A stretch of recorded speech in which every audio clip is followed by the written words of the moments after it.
Hello, my name is Tyrone Davis. I'm the Director of Education and Engagement, and thank you so much for joining us for our conversation tonight for Water by the Spoonful. Our topic is, does technology create community? We have an excellent panel for you, and it's my honor to introduce tonight's moderator, Stephanie Martin. Yay. Yay.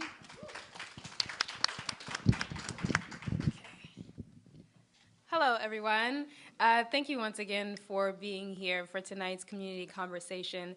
Does technology create community? Inspired by the show that's going on right now, Water by the Spoonful.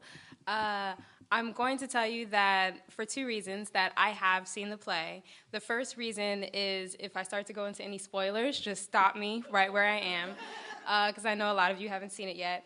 And I say that also because I'm going to be bringing some of the elements of the play into our talk tonight without any spoilers, but just so when you see the play, you have a little bit more food for thought when you're actually watching those moments being played in front of you. So without further ado, I'd like to invite the panelists to introduce themselves. Thank you, Stephanie. I'm Celeste Alline, and I'm Director of Public Affairs and Corporate Citizenship for Microsoft. And I cover a very wide territory across the United States to help young people have access to technology. And I go very deep here in the West region.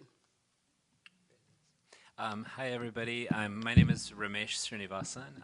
I'm a professor at UCLA. I've been on the faculty at UCLA in the Department of Information Studies and Design, Media Arts, since 2005. And I've written a couple books. Generally speaking, I explore two major themes. One is kind of thinking about technology in the image of people and community, and specifically non-Western and essentially historically and currently marginalized communities. So I've done a lot of field work in that kind of space with indigenous peoples in the United States and around the world, developing world communities in South Asia. And then the second theme that I look at in my fieldwork is to activism and social movements and political movements. You know, we're witnessing something right now with Me Too. And not Me Too, literally. Hashtag Me Too. I gotta say hashtag. Forgot about that. I'm too old for the hashtag thing. And so I've done fieldwork looking at the relationship between various types of digital technologies and political and social movements. So I've written quite a bit about Egypt and Tahrir Square. I was literally in the middle of all of that for about for periodically over 3 years, and also with Occupy and Black Lives Matter and some other movements. So I'm very interested in both those questions. So I'm excited to be here. Thank you both. We're excited that you're here as well. So to start off our conversation, I just wanted to ask both of you this question and just ground the conversation of what is your personal definition of community, and why do you think that community is important for us to have? Well, that is a question that can be answered in so many different ways, but for me personally, it's just having the ability to communicate with a lot of different people and in many different ways, but more importantly, to build those connections and to network. And I spend a lot of time helping young people understand that they don't have to have a lot of things, they don't have to have a lot of technology. They can come as themselves and create and have a sense of community by just talking to each other and exploring each other and spending time understanding what it is that they see they would like to do with the rest of their lives. And I think that is an area that a lot of people, a lot of families don't have the time to dive into with their young people, with their children. And a lot of times children are product of one-parent families. And so when they come to school, they have no concept of what it is to have that connection, to have that kind of community, because they are very much alone. And I know we'll talk more about this in terms of spending a lot of time on technology by yourself. But I think it really means that you need to spend time with others to build that community. So I help young people build those connections, and then also experience and explore what it means to design and create on their own. and with each other. Yeah, for me, community is about the idea that that we are not simply a set of individuals in any sort of like atomized way, but actually what we gain from our different sort of social, collective, cultural experiences is profound, and it can't be reduced to the sum of its parts. It's emergent. And obviously, with the onset and kind of the expansion of digital technology, the internet, there's the possibility for us to be part of many more communities, but also some of the bondedness that we really think of, that many of us think of as important to a more traditional idea of community, is being threatened as well. So for me, community is about a feeling of interdependence, affinity, shared aspiration, shared imagination, and I think we're all members of many different communities, but to me there's no question in my mind that community is extremely central to the experience of living and being. Thank you. In both of your definitions, I noticed there's kind of this idea of access in a way, right? So having access to each other and then having access to the technology to connect with each other. So I'm curious about, because Ramesh, you work with a lot of, like you were saying, kind of remote cultures, and then, Celeste, you work with some underserved communities and children. So I'm curious, from those perspectives, what are some of the issues that come up around access or even socioeconomic issues or gender issues in the work that you do? Well, I'll start with, first of all, being here in Los Angeles, and you have a large majority of immigrant population, and young people don't have a computer in their home. And so when they go to school, they'll go to school and they'll be on the computer, they'll do their homework, maybe at school, but when they go back home, they don't have the ability to complete their project. And for most of us, that seems incomprehensible. It seems like, well, I don't understand that. But a lot of young children are going to libraries to finish their homework. And in this day and age, that to me is just crazy. So one of the things that I like to say, and this is not a commercial, but we do have a product that allows young people in the school. It's called OneNote. You probably know of it. Mm-hmm. They can do their homework, start their homework while they're at school on a computer, but they can finish it on their phone. So what we're trying to do is break down some of those barriers, break down some of those walls to technology, because not everybody is going to have the funds, the resources, the financial resources to be able to have all the technology in their home. So that's one piece of it. The other piece is just the sheer broadband access, which I know Ramesh is probably very well aware of. And one of the things that we're now doing is building projects with smaller telephone companies to provide access. Believe it or not, you could probably go about 15 to 20 miles from downtown Los Angeles and find pockets where there is no broadband access. Another thing that we take for granted, right? So that's an area that we are diving into as well. I could go on and on, but I'm going to pass it to Ramesh because Thanks. You brought I know up you have a lot there. to say about that. Well, no, I'll keep it light too. Well, I think first and foremost, access to at the minimum public telecommunications and the internet, I think of is a central right, and it should be seen as a utility and should be treated as such.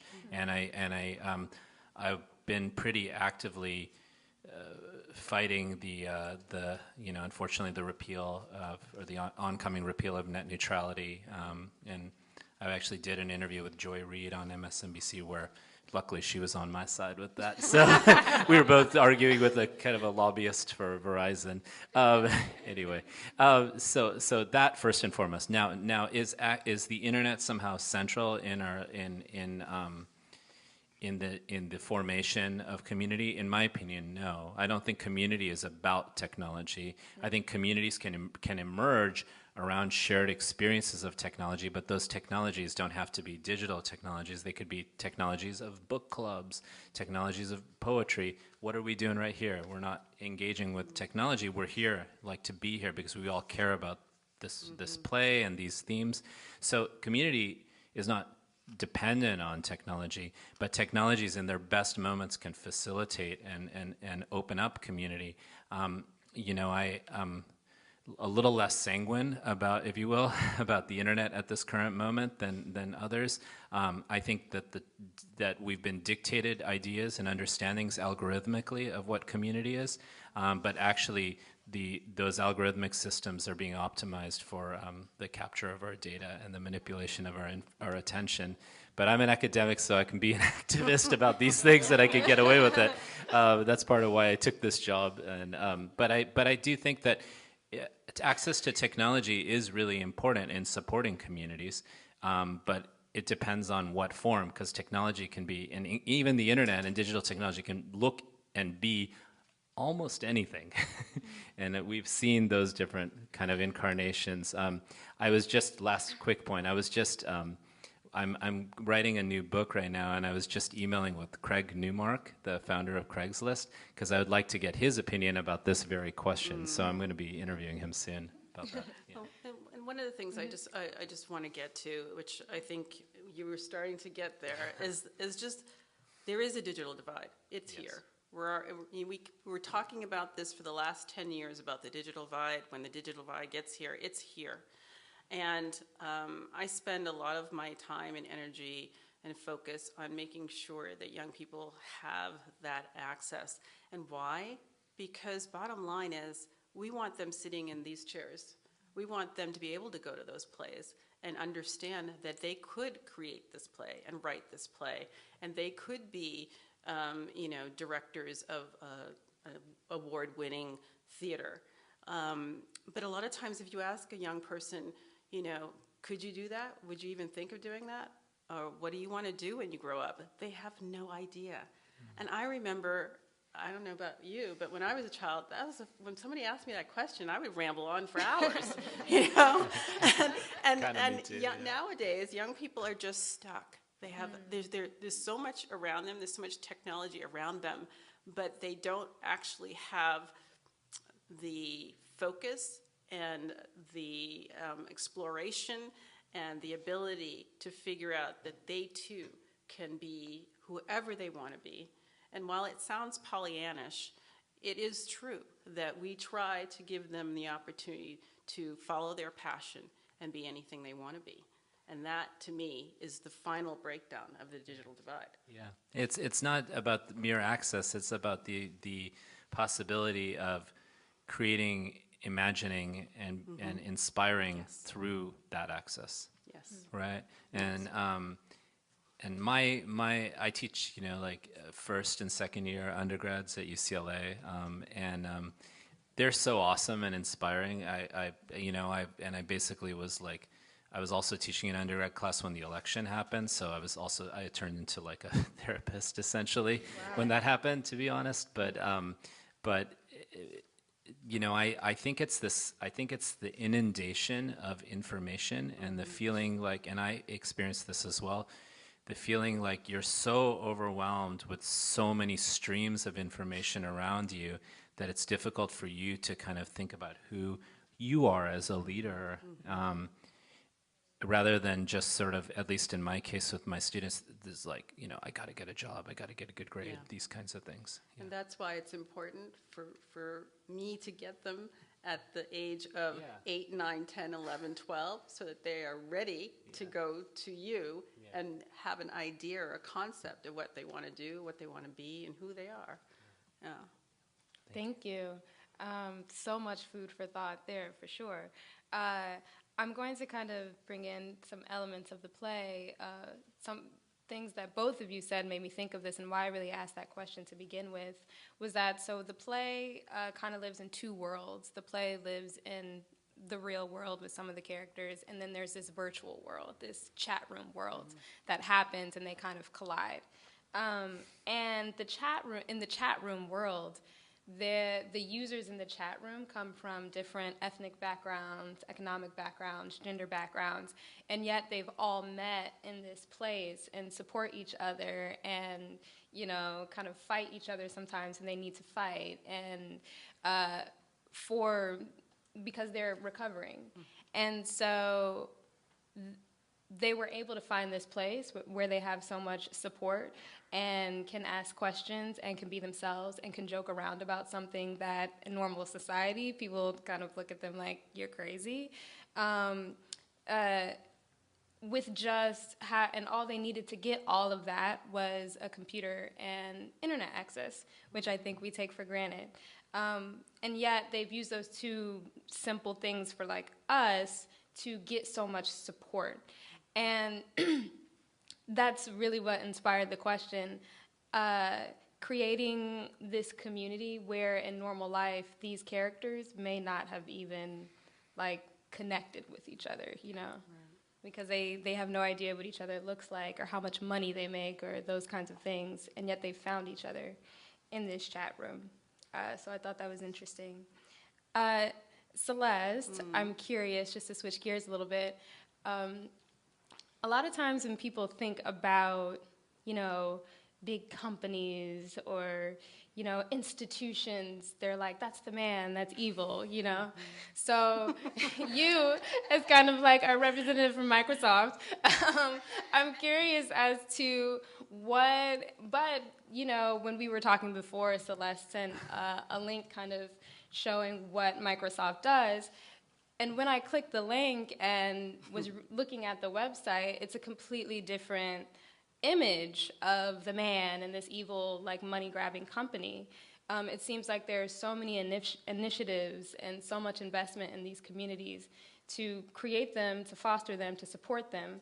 But I'm curious about how you deal with sometimes that image and how you keep humanity in the technology, you know, so that the customer or the consumer or the community you're trying to help really does benefit from what the company is putting out. You know, it reminds me kind of a theater in a way. You know, it's you've got the art part and the, you know, conversations and the things like that you're trying to have. But there is the edifice of the theater, and you need to have the money to put on the production. So there's always that kind of balance and keeping the humanity at the core of it. So I'm curious about how you do that there. Okay. My friends at CTG, who are sitting in the back of the room, have known me a long time, maybe more than 20 years. I've worked at Microsoft now for 11 years. And I like to think that I am a product of what they've learned over the years as they have grown into a big company. So when you think about, I have to say, and I know this word is overused, I am blessed to be able to be in this position as an African-American woman, doing what I do and making sure that communities that look like me do have access, do have tools, do have an opportunity. Bill Gates, his father, going backwards now, always gave, always was giving, and was very generous with his funds. And he actually taught his son to do the same. So when Bill Gates formulated Microsoft, he created an area in which the company would always give. And not that many people knew about that. And Microsoft wasn't always nearly the company that it is now. No. You know, and you know that. No. So back in that garage, they had no idea that they were going to be this big, sometimes called evil company. Flashback to today. Our focus and our mantra and our mission is to empower all people, all organizations to have access and to achieve more. What company can you think of that has that as their mission statement? I don't think too many. And so we walk the talk. And if you do go to our website, which is Microsoft.com/philanthropies, you will see a myriad of programs, some of them that I lead across the country. And every time I walk in a room and I see a young person who looks like me, they smile because they realize that someone who looks like me, they can be me, right? I don't believe that Microsoft is an evil empire. Yes, we're in the business to make money. That's what most corporations do. But I am here to tell you that there are very few companies that have the programs that we do, that dive deep into providing access. And we provide access not only for youth and young adults, but also for children with disabilities and autism. And so accessibility is very important to us from that end as well. And there's no stopping. I mean, we are, if you look in some of the reports, we are probably at the top of the giving chain. So we give back a lot. So, in answer to your question, there's no evil empire here. And I've looked behind the curtain. Thank you. Do you have anything to add, Ramesh? Well, I mean, they're wonderful human beings who work for almost every company, and I think it's important to not see every company as the same. I mean, but I also think it's important to, and I don't mean this in relation to Microsoft or you, Celeste, but to like look at how companies brand themselves versus what they actually do, and you know, like, I mean, I think poor Sergey Brin, I shouldn't say poor Sergey Brin, Sergey Brin from Google, you know, probably regrets saying, you know, that the search engine they would create would be like the mind of God, or that they would not do evil, you know. But at the same time, these are we are in an era where brands have come to define our imagination, and I find that to be problematic. Naomi Klein makes the point that Trump is the first brand to occupy the presidency. So I think that's an interesting way of looking at it. Sorry, I bring up more some of the dystopic stuff in some way, but all to cultivate new possibilities and new imaginations. I would just say that you know, I think what in relation to Microsoft, what Bill Gates has done since at least he was married with the foundation is nothing short of incredible. So, you know. And there's the foundation, just so everybody knows, there's the foundation, which I don't have access to that. I was going to ask. I've got corporate money, totally different. So my funds are a little bit lower than, say, The Bill Gates Gates Foundation, Foundation. But I am proud of what we both do. And, you know, I like to say that Bill sometimes paves the way for some of the work that we do because he has that amount of money to be able to give away, right? And he should. It's incredible. Yeah. I'm curious if either of you have some stories. So I'll preface this with... This one will go on forever. What are you talking about? I know. Kind of do. Actually, I'm not curious. I know you guys have stories. But I'll preface this with, in the play and in the chat room world that I was describing, some of the characters decide to use their virtual lives to communicate with their loved ones more effectively, I think. So there's some talk of like, yeah, I let my loved one read my threads, or I let my loved one in on these messages that's been going on for months that I wasn't able to talk to my loved one about. But I did talk to these complete strangers on the internet. I'm curious about the stories you might have of how people were able to use technology to communicate with their loved ones who they do want to desperately communicate with, but for whatever reason don't feel comfortable or cannot. Well, I'll come at it from a different perspective, and I'll talk about a project that I'm working on right now that I'm very proud of, and it's because it touches a community that most of us forget. We forget how the military veterans and how they come out of service, and after they come out of service, they're sort of non-existent to us. We don't see them. We don't understand the problems and the issues that they have.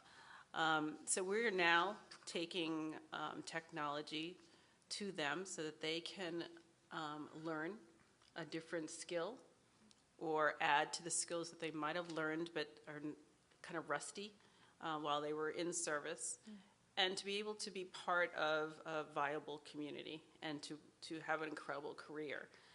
Now, that's just one piece of it. The other piece of it is that their families often suffer because they have to travel all the time and move every time to a different base. And so we're spending time actually building community and technology communities for their families as well as them. So they're part of a program at Microsoft where they can build a skill, but at the same time have their families also learn the technology. And so now they're talking to each other, because a lot of times they feel very alienated and they have a hard time talking to their children or their wives when they come home about all that they've experienced. Now they have something positive to share with each other, and they're growing and learning at the same time together. So that's one of the stories that I like to tell, because I just, again, when you see people's eyes light up when they know that they've learned something new, and you see this every single day of your life, it's just opens your heart, right? But at the same time, you realize that the world is very small, and that technology brings that world together. Yeah, I mean, I would just say there are some incredible examples of healing and community building and support that have been, established online. I mean, many trans youth, LGBTQ youth who are in parts of the world that have not yet come around to kind of tolerance of these people. We have some ways to go, have gone online and in those online spaces found companionship and community, frankly, community around parts of their identity that may not have been embraced, or maybe even worse, discriminated against in other communities, right? So for me, this is about the question of technology and community, but it's also for me the question about technology more generally. The question is really about who has power over the technology. That's essentially what I'm interested in, right?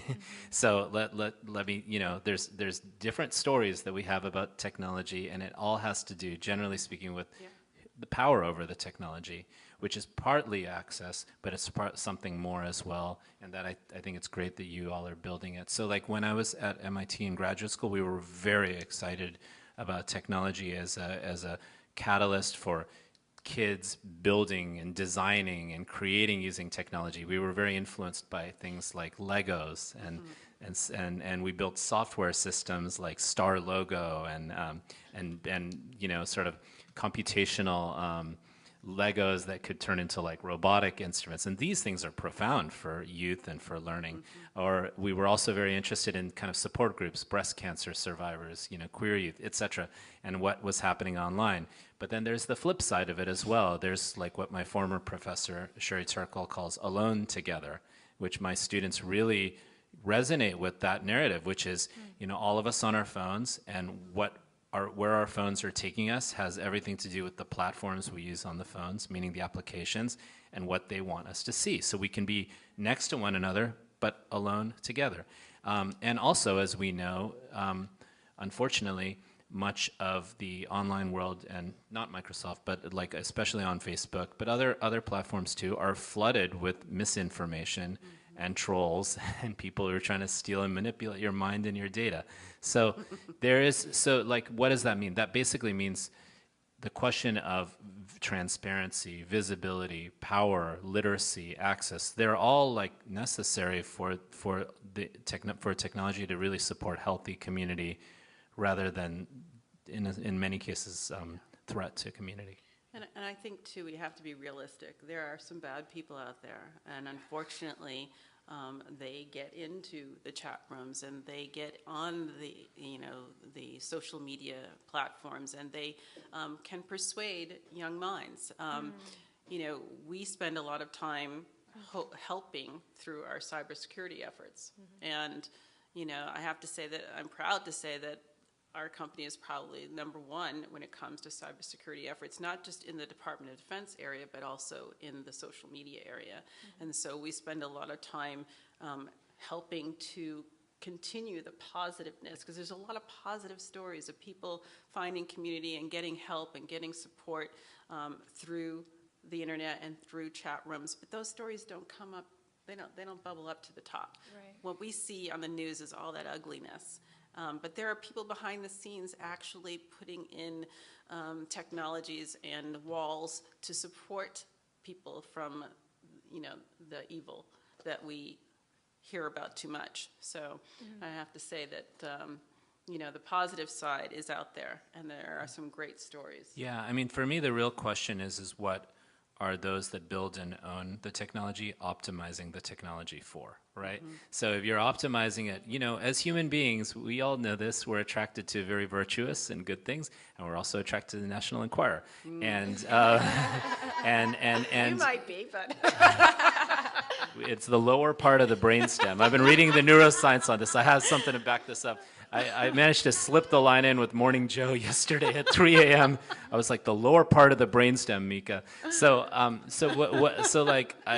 was literally talking about this yesterday on Morning Joe in the middle of the night here, where I was talking about how, the ways in which, Facebook in particular, but other platforms, they are essentially designed to kind of maintain our attention, and now the systems are built using AI systems. So these are no longer connected to their designers. They're self-learning systems, they're recursive, and they're developing on their own languages. Facebook had to shut down one of its AI language systems because it developed a language that wasn't English to communicate with itself. Pretty crazy, right? Something like, so there was some movies we could imagine it. So if those systems are taking us down like rabbit holes where we're seeing more and more, jarring, attention-grabbing content because that keeps us on the platform, that is an ethical problem for a community. So it's both sides of this, Yeah, that makes me think of Tristan Harris, I think his name was, who developed that center, basically thinking differently about these algorithms, and that's why I was talking with you earlier, Celeste, about, how do you keep the humanity in technology? How do you make it still beneficial for the consumers and the customers to have as much benefit from the technology, as the people creating it, without it becoming this thing of, I'm taking advantage of you, which is what it seems like you're saying, Ramesh, like most of these algorithms are just trying to get your money, trying to get your attention. Well, we're learning, the systems we're building are learning from our world, and they are learning from a world that's still not yet where we need to be, So that's why, various AI bots that we've built, basically automated systems have turned racist, homophobic, sexist, and so on. So I won't talk the Microsoft one.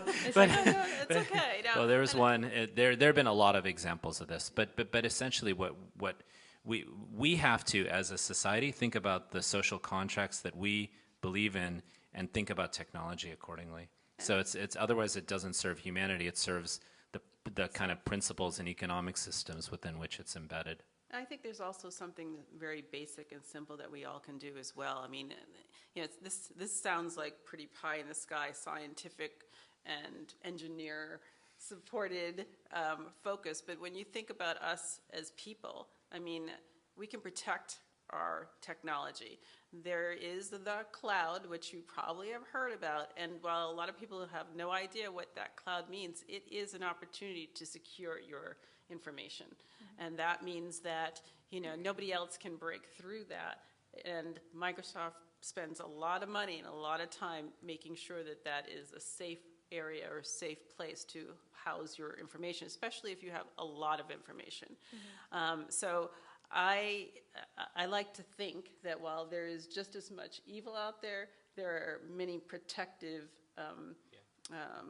technologies to support and try to get ahead and try to think ahead of what somebody who is not thoughtful and not caring and not wanting to support young people or technology.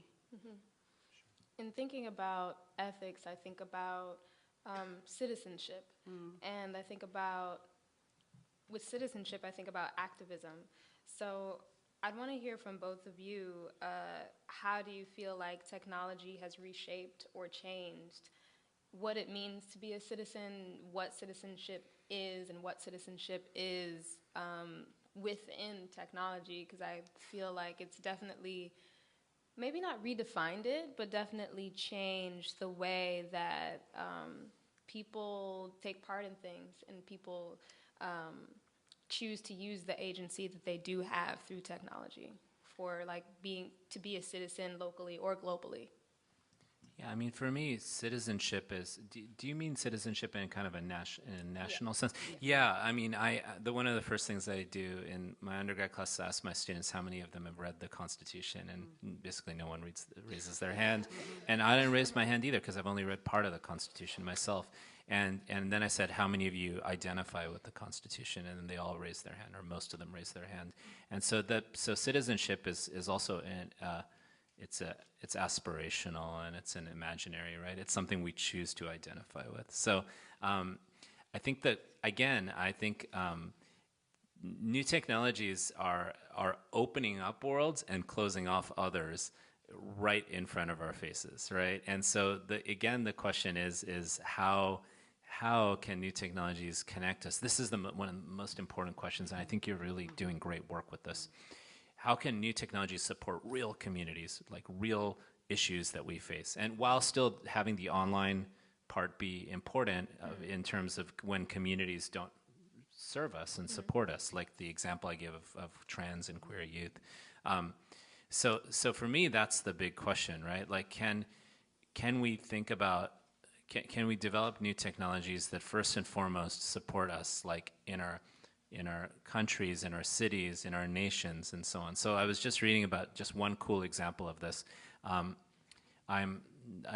sort of acquainted / friends with the mayor of Stockton, Michael Tubbs, who's super cool, and Obama actually endorsed him, and he has been experimenting. Stockton had the highest murder rate in the United States some years ago, Yes. and Tubbs is young. I mean, he's like in his early or mid 30s, and Rhodes Scholar. He's amazing, and mayor of color, African American, and he has been experimenting with this attempt to give everybody in Stockton a universal basic income, meaning. What happens if we give everybody in our community, we figure out a way to pull it off, get the companies on board with us, the companies that are there, and get everybody some basic amount of money. Let's see how that affects, just like as an examination. So I think we have to this is a little different than citizenship. We have to think creatively. We can't just assume that technologies as they stand will resolve issues, because what technologies are today, think about we all use Google. Think about what Google was like 5 years ago, 10 years ago. The company's only 18. It's younger than almost all of us, right? And actually, Twitter is even younger than that, and Facebook's about 17 years old. So these are babies, right? And what they are has completely changed over at time. 35. Right? And people say, hey, like my wife says, hey, I'm not old-fashioned like you. I don't use Facebook. I use Instagram. And I'm like, well, Facebook owns Instagram. So, we're all using the same stuff, or the data is going to the same place. Yeah, Ramesh, right? you bring up a very good point, because I live in this world of citizenship, and I spend a lot of time with mayors and governors across the country. And one of the things that we have to do, we're committed to, which is part of our national plan as a company, is that we have to build solutions for the city or states that we're in.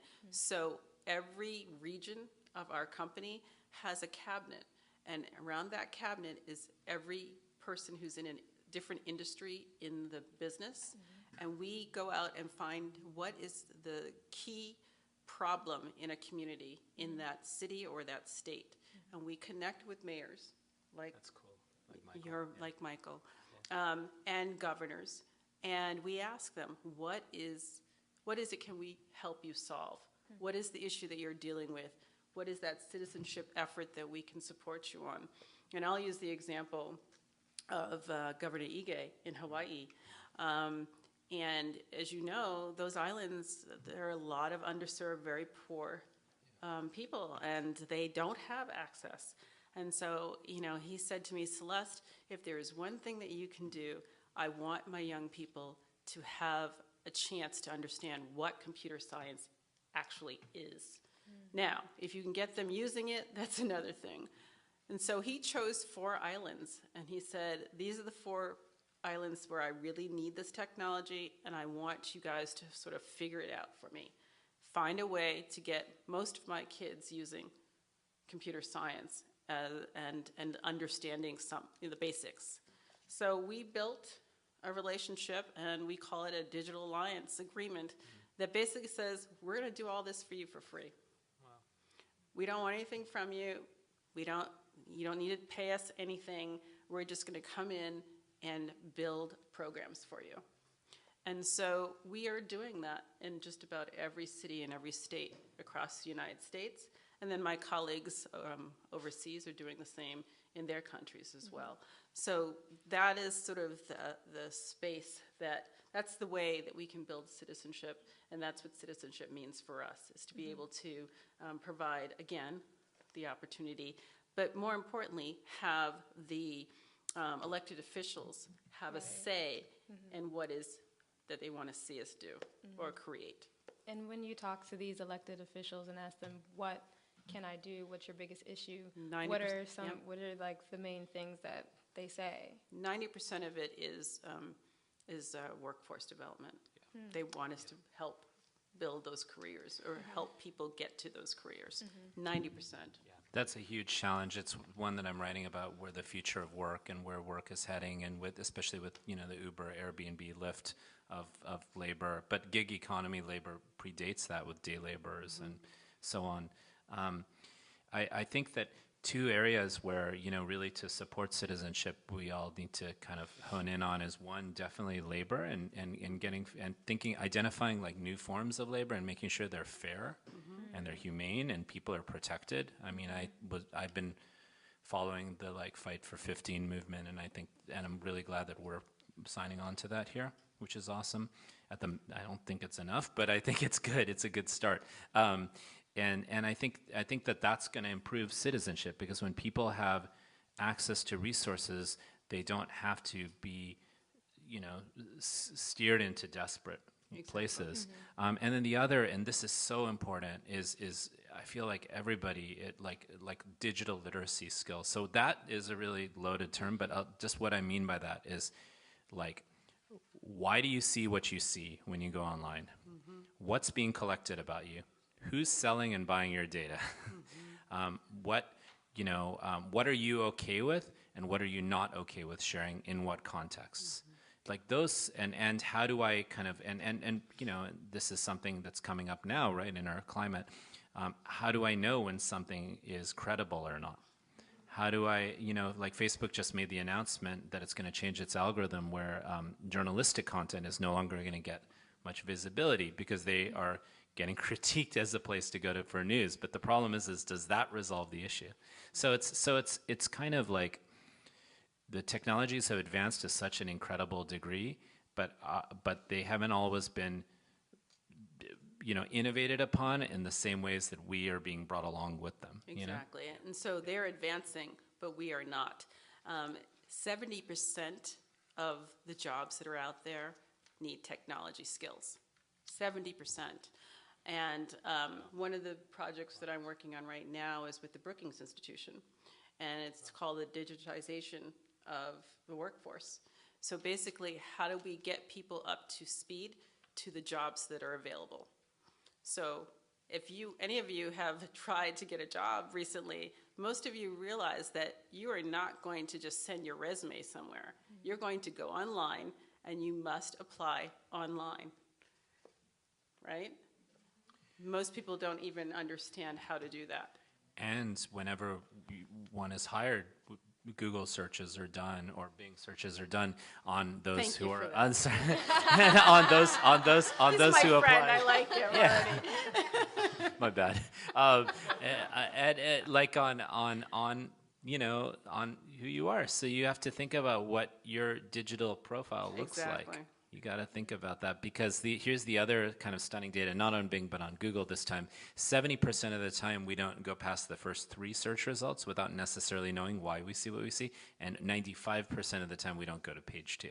So potentially, trillions of web pages have been winnowed down through filtration and ordering, right, to technical acts. And one of the things that I do when I mentor young people is I say, be careful of your social media profiles.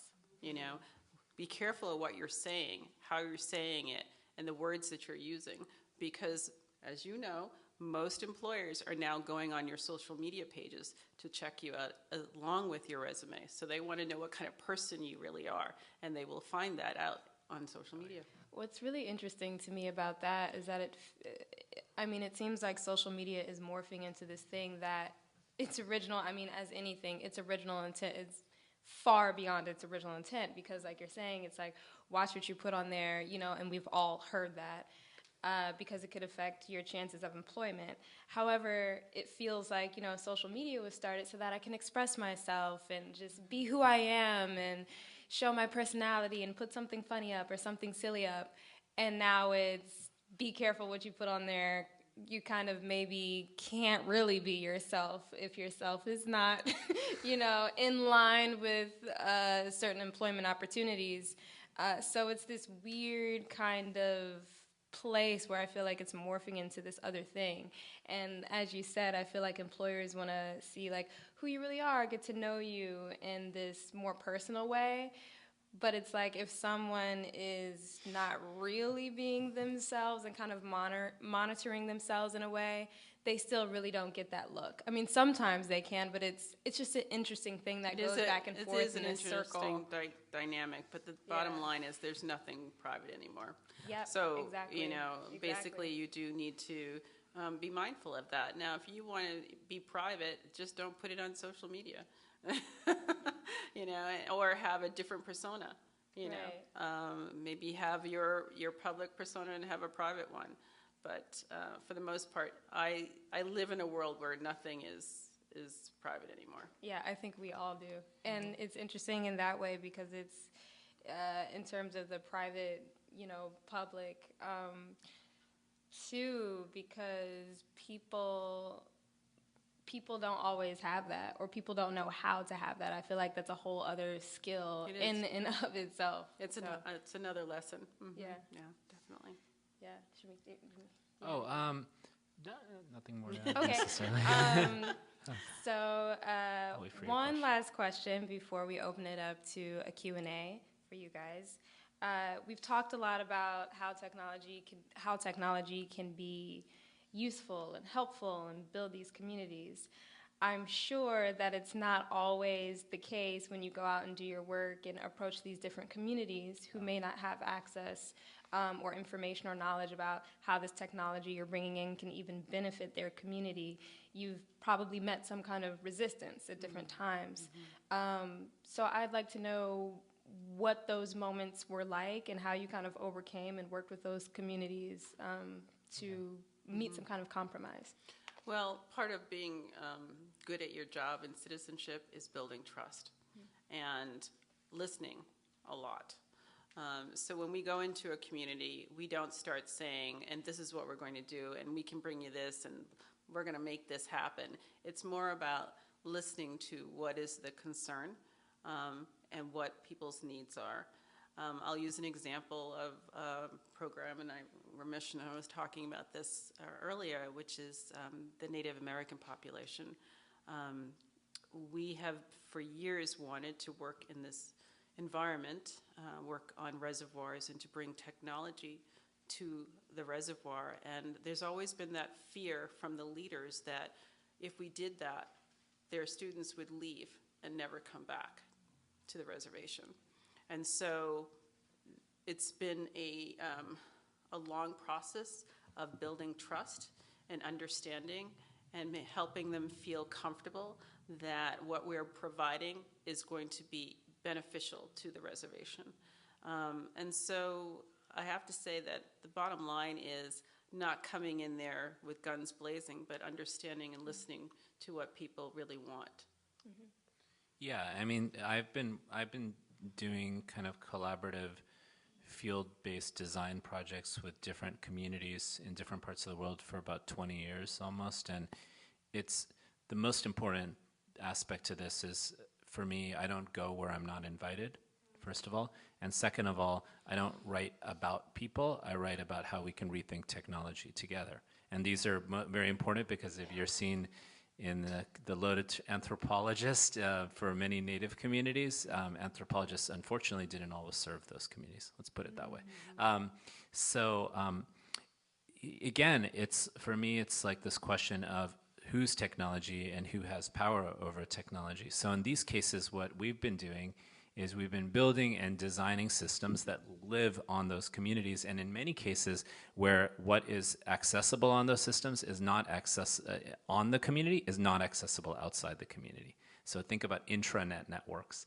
And often we think of innovation only occurring in our biggest technology companies, but innovation often occurs when people face constraint, when they have very little, because they have to figure out how to hustle. They have to make things happen for themselves, right?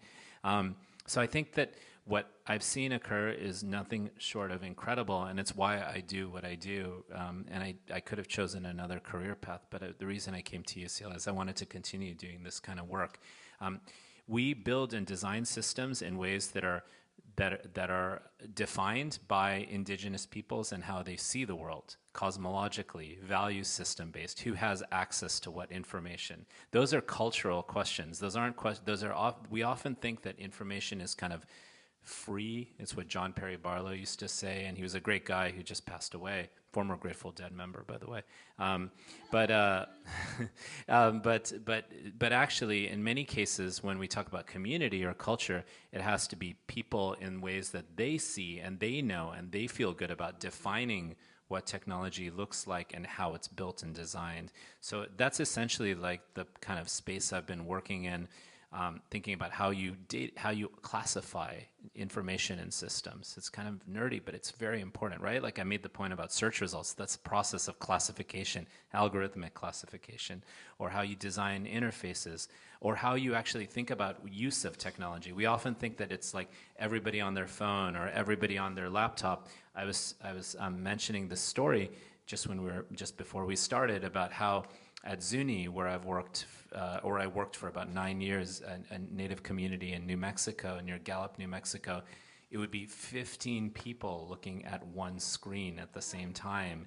And as they would look at the screen, they represented different parts of the community, and people at times would change what language they spoke in based on, they would look at objects that were taken from those communities that are sitting in museums around the world. People would put their fingers in their ears. Some people would come in and out of the room. Think about it. It's highly theatrical. It's performative, right? It's a performance of knowledge and knowing. And knowing is a process. It's not a commodity. So it's like, so what I was seeing happening there is actually technology being a catalyst to invigorate that which already is, you know? And like, to me, that's like the coolest, right? Like that's like people and their values and their history and their traditions are being empowered, not because of technology, but technology is a catalyst for reminding people of who they ultimately are. So the other effort I'm working on right now, which is I'm so excited about, is in cloud forest regions around Oaxaca and southern Mexico. So I'm working with, and there are many people from Oaxaca here in Los Angeles, including in the Central Valley and in the Oxnard area. And these are communities that are Mixtec, Zapotec, and Mixe. And these communities have managed to, with the help of some activists, build the largest community-owned cell phone network in the world.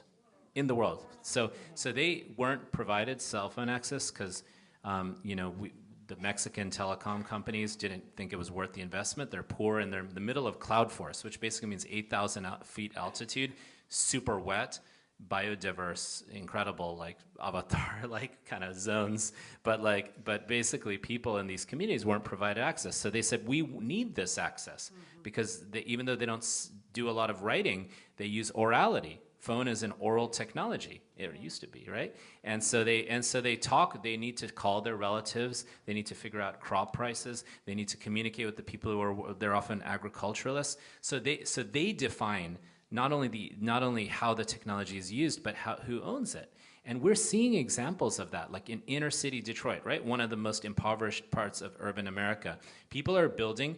In this passage of this context of net neutrality, people are building their own mesh network based, and Microsoft's been supportive of this stuff actually. They're building their own mesh network. Mesh network means community built and designed internet networks. They're building their own networks. And it's not just the network, it's what people are doing, the citizenship, the training, the education within that. They're doing projects like this all over the world. So it's really important, even though I'm critical in some ways of some of what's going on, to pay attention to these efforts that are community-based, community-led. Yeah, that's interesting because, like we were saying before, I think a lot of times when people think about technology, that they think about that as being the opposite, or sometimes, well, is something that taints ancient culture or indigenous peoples. But it's just like you said, if there's a culture that's an oral culture, a smartphone seems like, or a cell phone seems like something that goes right along with their You know culture. what's the most powerful community-based technology I've seen all over the world? Does anyone want to guess? The most powerful, and it's a media technology, it's radio. I have seen community radio stations in the Andes in Bolivia, in the Amazonian region, in Arab parts of the world. Basically, these are oral technologies that are cheap, easy to repair, and are community-based because the signal is geographically limited, right? And so that actually sprung, this cell phone project came out of the radio movement. Yeah, Which is really interesting. I love that because I love radios and podcasts and oral things. I just want to say one more thing. Yeah, one more thing before I Just go one to more the thing, Q&A. and it just sort of piggybacks on something that you mentioned, which is you don't go someplace where you're not invited. Yeah. That is so important because if you're able to build trust and go into a community to really work within the community, it's all about the community that's already been built, mm-hmm. and the community that is also being created on many different levels. So a lot of times what we do is we don't necessarily go in there without networking, mm-hmm. and the network is usually from our partner base. So our partners actually invite us in. Gotcha. Just wanted to share that. Yes, thank you both so much for this conversation. This is the time to open it up to you all. Oh, we already have a question already. I've seen them whispering over there, so it's probably a joint question. Yeah. I have the mic. Oh, thank you. Professor, I'm listening to you talk about community, and I was thinking about a quote that I read from Robert Heinlein in Stranger in a Strange Land, where he defined love as someone else's happiness is more important than your own. And I was thinking in terms of a community, maybe you substitute the word well-being for happiness, but there's this emotional component to a community that goes beyond just the obvious connections and so forth. So I'm curious, how do we get the powers that be, the people who control technology, to get beyond thinking that emotion there's this engineering or algorithmic solution to emotions? There's something wrong occurring right now in the tech world, honestly. Fortunately, we have leaders like Celeste who get it also in the tech world. Thank you. And I gave a talk at this kind of Black Women's Leadership Forum. It was so dope to get invited to that. And I was kind of dissing Google and Facebook, to be honest. And then these amazing women came up to me afterward, and they're like, "We work for Google." I was like, "Sorry, it was impersonal." And then they're like, "No, you should come and speak at Google." So it's like those are the pathways. It's people like Celeste and the folks I met. No, I think that there is what we call solutionism that's run rampant in Silicon Valley. It's the idea that we can engineer solutions for problems that are not necessarily problems. They're more opportunities for reflection and conversation and for something new to come about. And I think that it's weird. I mean, to be honest, it's not healthy. So I think that insofar as we can, we need to pay attention to efforts like what you've been describing, where it's not technology hijacking who we are. It's technology supporting our real communities, our real institutions, our real cities, our real governments. Like, we need to get back to that because there is something that's happened here where we have made such incredible breakthroughs, in terms of processing, storage, and the amount of data we're all leaking out is insane, and that's where a lot of the money's being made. So I think that we have to, as much as possible, pay attention to other alternatives. The issue here, though, and I'm this is an unfortunate point, but you know how much bad press Facebook's been getting and gotten, and now with the Russia situation, Facebook's economic valuation has not changed one bit and actually went up since the election.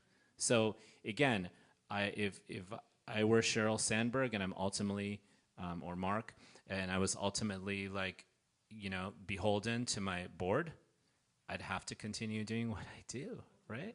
So the question is can we develop economic models that are lucrative and profitable that recognize externalities? That's the business model does not allow for a lot of human intervention. This particular version of it, but I think there might be possibilities. Maybe it's too high stakes for the biggest companies, but there are possibilities to be economically viable even within a capitalist system and be more ethical. Yeah. It's taking the ego out of it and really thinking about the community which you serve. And if you're going to be a successful business, you cannot work in a community that does not want you. Well, a quick example. When people were complaining to YouTube about their ads running against content that they didn't want, YouTube solved the problem, and I put that in quotes, by saying our research shows that bad content doesn't get more than 10,000 views. It's just not true. Therefore, we simply will not monetize. We will not put commercials next to any video that has less than 10,000 views. It may have been true. It wiped out a whole segment of people who were making money from their YouTube videos, who started making money from view one, now had to wait 4 or 5 months to make money from that video. It was an engineering solution to a human emotional problem. And it worked for Google and YouTube. So if we solve that, then it would work for people. Can I just add on, because actually, sorry, Tyrone handed the mic to me because I had my hand up. And actually, I think it dovetails really nicely onto what you were talking about there.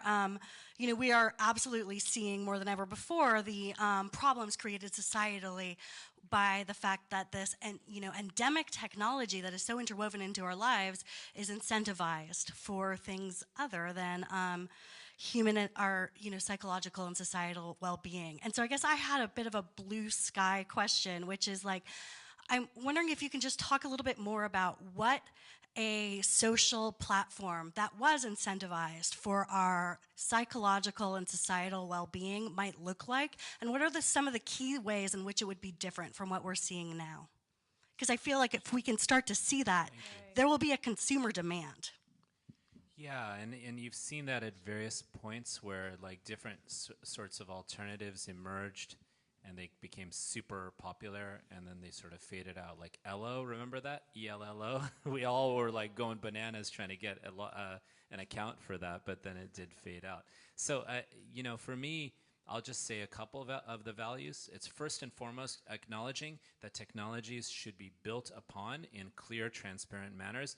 Values, human values. They need to express values through the ways they are designed and engineered, which we call affordances. So like for me, one of those values is that the technology has a responsibility to the user and the user community to explain to the user why they see what they see and what alternatives might there be, and to explain to the user what they're collecting about them and what content about them is being used and monetized in certain ways. At the minimum, that's transparency, right? At the minimum. So that's a first issue. But there are many other issues here. I just don't want to hog all the talking here. I'll let you take care of that one. I really am. I mean, I keep coming back to access, and so I don't deal on a very senior level of the technology itself, but my focus has always been and always will be, how do I make this major company that I work for think about the needs of a community? And when I think about the needs of the community, bottom line is people need to work. And so how do I provide access, and how do I start at a very young age to get young people to think in that direction, that they can have any job they want, right? So I don't think about all the ugliness. I leave that to my engineers to think it through. But I focus on the human value, the human level of learning. And I think that that's the bottom line in terms of making sure that young people have a chance. I'll just mention one other thing really quick, because there was one other very important component. Now, all of you probably know that when you go to Rite Aid and they ask you to, get one of their cards so you can get a discount, that the data, I always fake the data, to be honest, when I do it. But the data is aggregated, right? Yep. So that's why you see weird ads follow you around all over the internet and on your phone. And sometimes you say things without knowing that your phone might be listening. It is. And it looks for particular product categories. It's looking for keywords. It's semantic auditory analysis. So we have to understand that data aggregation, like who I am and what I want to be on Instagram I should have governance over that. That shouldn't be intruding into my life when I'm at Rite Aid. I mean, that's not the best Ramesh, example. I have a question for you. So one of the things that I've learned too, to always do is to take the key card that I get when I go to a hotel and I shred it. I do not give it back, because I was told that all your information is on that key card. And so if it goes into the wrong hands, they can pull off your credit card information, they know where you live, they have your phone number, etc. So I'm just, I try not to live in that world. Thanks, but Celeste. I'm giving you some food for thought, and I'm thinking, would you have it? I completely. I mean, You it's understand that? it's stuff Okay. like that. It's data aggregation, things that we do that we think we have. Like, part of being a human being is being a different person in different contexts, right? Like, I love being who I am now, and it's totally different than when I go home. Trust me. And it's like, and it's like, I want to have power over my identity. Like, and my identity should not be aggregated in ways that I have no control or understanding around. And so we need a data bill of rights, honestly. And I've been pushing hard on this, and I don't know if I'm getting anywhere, but I'm trying. We're going through a deep hole here. Bring us back. Any other questions? Yes. Yeah. Okay. So this is a different type of concern, but I have two daughters, 17 and 19, and while I definitely appreciate that access is a good thing, I'm thinking more and more about how access can also hurt the self-esteem, from the FOMO to judging, getting your value out of how many likes you have. And I can talk till I'm blue in the face about don't get your value out of that, but at the same time I'm wondering how you're approaching it when you're giving children access, how to help them find a way to monitor themselves. Like, we were just talking about this in this women's group that I'm in about, we're all trying to take a time out from Facebook and social media in general, and how we're finding, we actually feel better about ourselves now, whether it's the news or the pretty pictures or whatever it is, that we're not as happy spending time on social media, and how we can spread that message in a meaningful way to kids. So I'm glad you asked that question, first of all, because when I talk about access, I'm talking about giving them an opportunity so that they can learn something that can help them go to college or get a job. The kind of access you're talking about, I understand, is probably from a social media perspective, of where they're going in maybe the wrong chat rooms, or a predator can find them in some way. And that is very scary. But nothing stops you as a mom or a parent to have communication with your children and make sure that you know what they're doing. I remember I couldn't do anything in my room that my parents didn't know about.